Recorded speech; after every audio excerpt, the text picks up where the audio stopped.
Sinibak sa pwesto ang hepe ng Marikina Police habang nagpapatuloy ang investigasyon sa alegasyong panghahalay ng dalawang pulis sa kasamahan nitong babae sa loob mismo ng Police Mobile.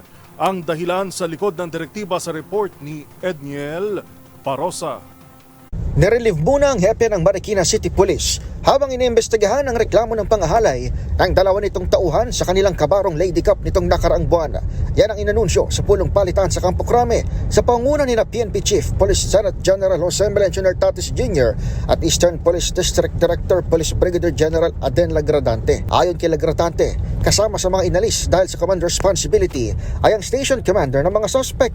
Nasa kusudian na rin ng PNP ang mga akusadong police staff sergeant at patrolman na una ng dinisarmahan ng EPD. We have filed a criminal case for violation of RA 8353, sexual assault and acts of lasciviousness. Batay sa report ng Marikina PNP, nangyaring insidente sa loob mismo ng police mobile habang naka-duty ang mga suspect at kanilang biktimang Mobile Force Battalion personnel gabi ng Agosto 17. Nabatid na nakainom ang dalawang lalaki at pilit pang niyaya ang Lady Cup bago ginawa ang kahalayan. So rest assured that this will be taken care of and magkakaroon ng investigation dyan actually.